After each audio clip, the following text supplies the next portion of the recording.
The America's Last Chance qualifiers is for many the last time we will see some franchises compete as a roster, because if they don't make champs, best believe they're getting ready to learn Chinese. Just kidding, all hail Kong Kong and EDG. If you're someone who has a social life, however, chances are you didn't get to see every regular season game. So in this video, we will be breaking down every team competing in LCQ, and be sure to stay to the end for my last chance qualifier pick'ems. Are you ready? Okay, let's go. Crew were one of two teams across all three franchise leagues to not win a single game in the regular season and ended with a record of 0-9. That being said, that record might have been unfair to them because Crew was responsible for giving us some absolute bangers throughout the regular season, and they proved that they could hold it down and compete with the best in the Americas region. They faced a tough task, having to win not one but two single elimination matches in order to make it to the upper semis, just to be in the double elimination part of the tournament. Apart from Kesnet and possibly Davies, I just don't see Crew having the firepower to make a deep run into this tournament, let alone win it and qualify to champs. Yeah. Ooh. What happened here? No, fuck! No! Fuck off. Once considered the toxic kings of Valorant, Sentinels has failed to make an international land appearance since 2021. On paper, they have one of the strongest rosters after signing two world champs in Sassy and Pancada, bringing on a top controller Marv as an original 6-man, and keeping the king of Valorant himself tens. Fuck it, I'm back. Expectations were high for Sen City at the start of the season, but their downfall was making too many changes throughout, and it really didn't help that Tens got injured. However, Sentinels have had more than enough time with this current roster for them to gel, and with rumors going around, for those Sentinels fans out there, my boys are looking good. I ain't giving shit up. Wait, we're losing a scrim. No. Got it. They got the bomb. It sounds like this Sentinels team has been frying in scrims, and many might start to believe in Sentinels, and I wouldn't count them out just yet. Oh man, I had such high hopes for you.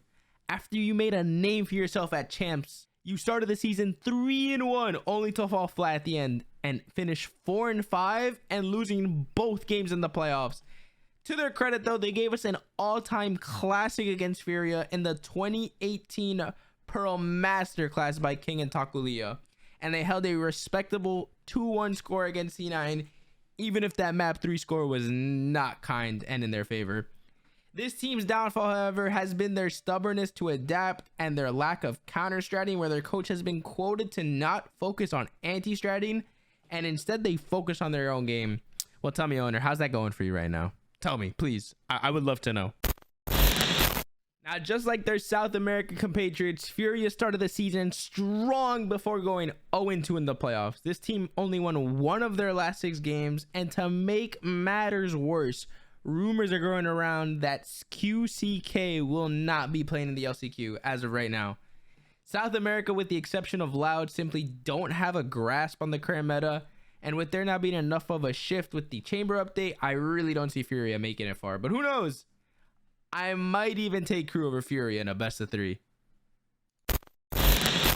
The only memorable moment in their season is starting the domino effect of knocking out 100 Thieves from playoffs by the memorable knife kill, which resulted in EG making playoffs, where not only did they qualify to Masters Tokyo, but they made it to the finals of it, which they got 3-0'd by to the greatest team in Valorant history.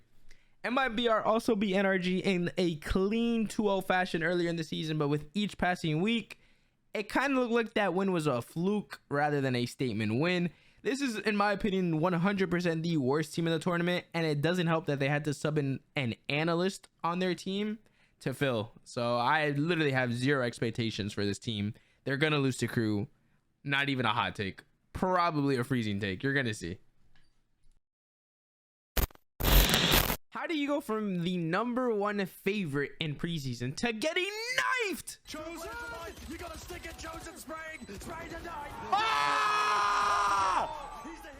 To getting knifed by a coach and missing out on playoffs. Now, to be fair, this 100 Thieves team would have easily made playoffs had it not been for this slow start Cryo got off to at the start of the season. All they had to do was win their last game against the worst team in the league to make playoffs, and this team couldn't even do that.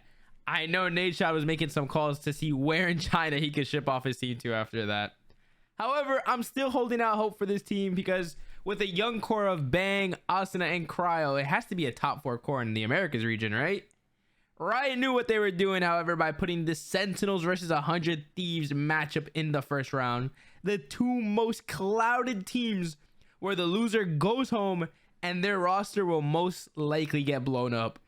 Nadeshot will have your content creator applications ready to go if you lose, guys. So do not lose.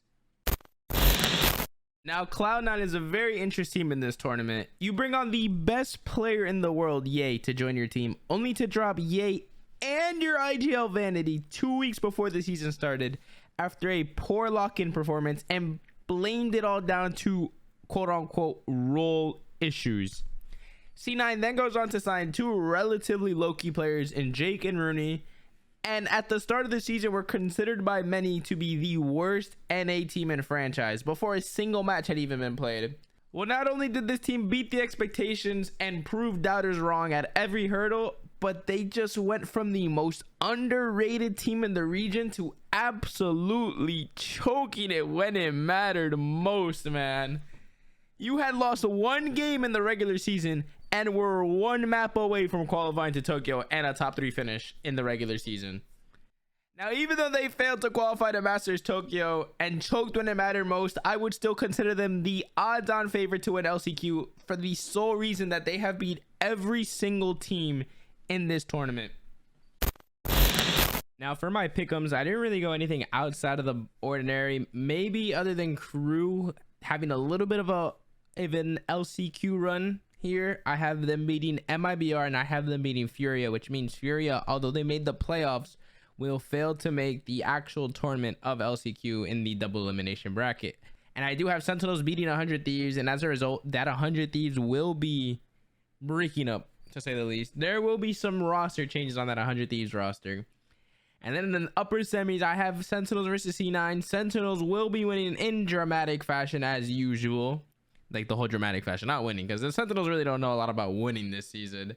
And then on the other side of the bracket, Leviatan actually had a pretty simple bracket. Like they had Crew or Furia or MIBR. Like that's pretty easy. That top side of the bracket's kind of stacked with Sentinels, 100 Thieves, and C9 on top of that. However, I do have Leviatan beating Crew, and then it goes on to the lower bracket where Cloud9 should dismantle Crew. Although, to be fair, Crew did give C9 a tough time in the regular season. If I'm not mistaken, they did play on the last week of the regular season, and Cloud9 almost didn't come out there alive with the win. So after progressing to the lower round 1, Cloud9 will have to meet their opponents in the lower final, which will end up being Leviatan, because I do have Sentinels beating Leviatan in the upper final.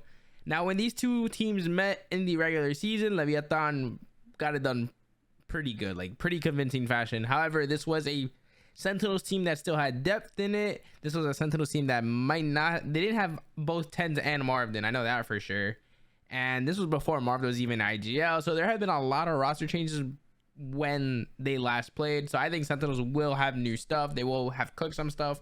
And Leviatan, in their stubbornness, will be their downfall. Then from here, I have C9 winning in the lower final, and then it will be a upper semifinals rematch with Sentinels versus Cloud9 in the grand finals, and headed to Champions LA. Sentinels is my pick to win the last chance qualifiers. Now, I hope you guys did enjoy the master breakdown of the Americas LCQ along with my pick'ems, which at the time of the upload, the first match of the tournament should be starting very soon. So be sure to check back and see how my pick'ems ended up. Thank you guys so much for watching. Be sure to like and subscribe the video. And until next time, let's go DSG, baby.